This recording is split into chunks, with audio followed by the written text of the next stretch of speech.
but it's a great way to listen to your iPod one more way without having to dock it or connect it to your stereo. It's a wireless way to listen to your iPod through your home stereo or home docked speaker system. It's a two-piece solution. That means it comes with a receiver, or I call it a wireless access point, and a transmitter that attaches to your portable iPod. So we'll look at that in a second. And what does it essentially do? It allows you to make your iPod a powerful remote. So a good simple way to maybe look at it is to say, now you have control of your iPod at any time because it's wireless. It doesn't have to be docked. You don't have to walk over to the system. And that's a great thing in reality, because there aren't too many solutions that allow you to use the iPod wirelessly at the level that we're going to be talking about. Another way to actually make use of this would be with Skype.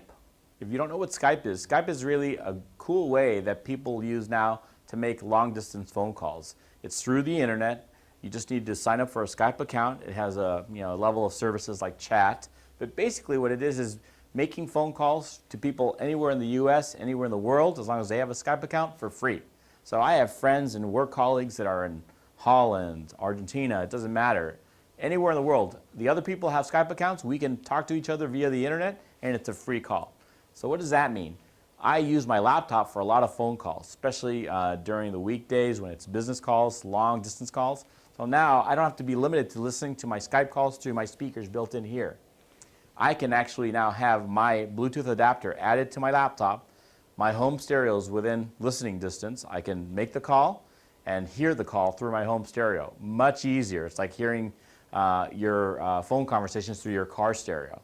It's a big benefit. It's a lot clearer, and I can speak through the mic that's built into my laptop, but now I can hear the call through my home speakers. It could be done with your desktop or small office speakers as well, your computer speakers, but it's a much more convenient thing to be on your sofa, on your dining table, and still be able to hear the call from that distance. Any questions so far? Nope? Okay.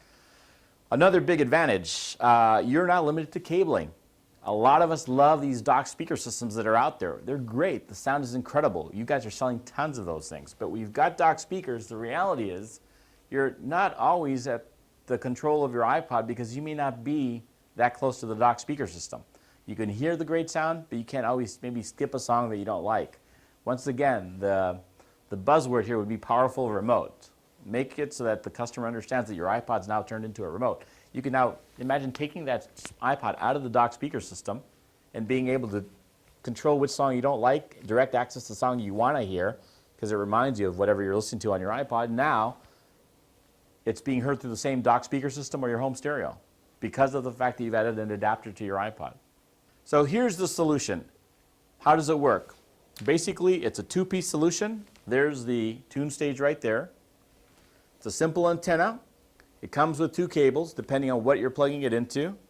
A mini to mini, if it's going into your powered speakers with your computer system, or a RCA to RCA, in case it's going into your home stereo system. So you have a choice which stereo system you plug it into.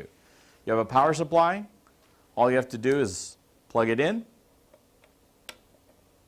And the supplied adapter, which is a class 2, which means it's a 10-meter solution, goes into your iPod. This will light up. Assuming that iPod was working, it would be lighting up. And then you'll get a blue light that blinks. So when it's blinking, that's good. It's trying to find a device that's within proximity. Bluetooth is a recognition technology, so you'll see this blink, and then when it blinks and it finds the other device, it'll go solid. That means now you're connecting and they're doing the handshake. And that's basically it.